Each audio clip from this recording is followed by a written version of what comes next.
नवरात्रे में भी देवी की आराधना का एक स्मरण का सुख है महाराज। ज्योत का विधान है, नवरात्रे में देवी की ज्योत लगती है, अखंड ज्योति लगती है, जवारे बुआए जाते हैं, कलश लगता है। ज्योत का भी विधान है। जिसके यहां दिया अखंड जलाया जाता है, अगर वो दिए की लो, दिए की बाती अगर दक्षिण दिशा की होती है तो उसके घर में साल भर में एक घात जरूर होती है।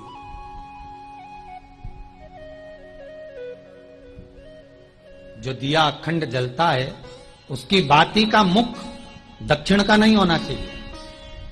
अगर आपने देवी भागवत का स्मरण करा हो, देवी भागवत को अगर सुना हो, तो देवी भागवत में स्पष्ट किया गया कि पूर्व की ओर मुख करा हुआ दिया, अर्थात पूर्व की ओर ज्योत जो जलाई जाती है वो संपदा की वृद्धि करती है।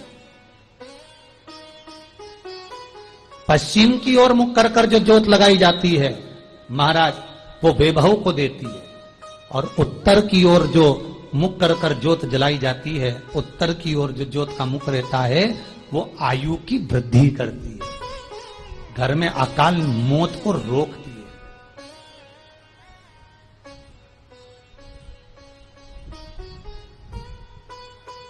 नवरात्रे का जो भाव तत्व है उसको भी अच्छे से समझ लेना। दक्षिण की ओर ज्योत ना लगाएं। अगर आपको लगाना है पूरब की लगाएं, पश्चिम की लगाएं या उत्तर की लगाएं। और जितने दिन महारानी जगदम्बा जगत धात्री दुर्गा भवानी, अब की बार माता जी घोड़े पर आई है। हर बार देवी बदल बदल के आती है, इस बार जो नवरात्रे आए वो घोड़े के आए। तो घोड़े पर जो देवी जी आती है वो समृद्धि को देने वाली आती है, लक्ष्मी की वृद्धि करने वाली आती है। जैसी घोड़े की रफ्तार होती है उस रफ्तार से लक्ष्मी घर में आती है। तो ये मत सोचना कि कोरोना महामारी ने हमको नीचे गिरा दिया या कोरोना महामारी ने रोक दिया, कमाई के स्रोत रोक दिया, धन रोक दिया। चिंता मत करना। मेरी मां जगत जननी दुर्गा भवानी अब की बार घोड़े पर आई है। साल भर में इतना धन दे देगी कि आपने पीछे के 4 साल में नहीं कमाया होगा, इतनी मेरी मां भंडार भर देगी। ये घोड़े पर आई है, कोई साधारण नहीं हो सकता। देवी भागवत में स्पष्ट किया गया, जब जगदम्बा मगर पर आती है उसका भाव अलग है, और जगदम्बा जब हाथी पर आती है उसका भाव अलग है, और जगदम्बा जब घोड़े पर आती है तो जगत को समृद्धिवान बना देती है, वैभव में कमी नहीं आती।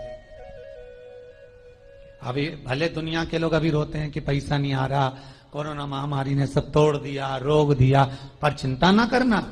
मेरी मां अगर घोड़े पर आई है तो उसका सुख आपको जरूर मिलेगा। एक जरा सी मिट्टी की दुकान भी अगर आप खोल कर बैठेंगे तो चांदी और सोना के बराबर कमाएंगे, इतना धन देगी वो मारा। साधारण नहीं है मेरी माता। तात्विक सुख का आनंद देने वाली, लाभ तत्व प्रदान करने। और नवरात्रे में भी अगर आपकी कोई कामना है, आपकी अगर इच्छा है, आपका मन है, तो जगत जननी की आराधना करो। पति और पत्नी में अगर क्लेश है तो जगदम्बा के मंदिर में मक्खन चढ़ाओ, प्रेम बढ़ जाएगा। आपको लगता है कि पति कोई अन्य स्त्री से लगा हुआ है या परिवार टूट रहा है, तलाक तक पहुंच गया है, तो माता के मंदिर में आप ध्वजा लगवाइए, उस ध्वजा पर मक्खन लगाकर लगवाइए, आपको लाभ मिलेगा। महाराज, यदि आपको लगता है कि बच्चे बहुत ज्यादा अपशब्द बोल रहे हैं, मुंह चला रहे हैं और प्रेम नहीं रख रहे, तो माता के मंदिर में लाल पुष्प, लाल चंदन और लाल चूड़ी मां को समर्पित करिए, प्रेम बढ़ेगा। बच्चा कभी आप जी से कम नहीं बोलेगा, प्रेम की भाषा निकलेगी मुझसे। मां जगत जननी की आराधना, जगदम्बा की उपासना। नवरात्रे में 9 दिन में से कोई एक दिन ऐसा ले लो जिस दिन कन्याओं का भोजन कराओ, साथ में उनको लाल चुनरी ओढ़ाओ या कोई लाल वस्त्र, लाल पूजन की सामग्री उनको दो, सुख मिलेगा, आनंद आएगा।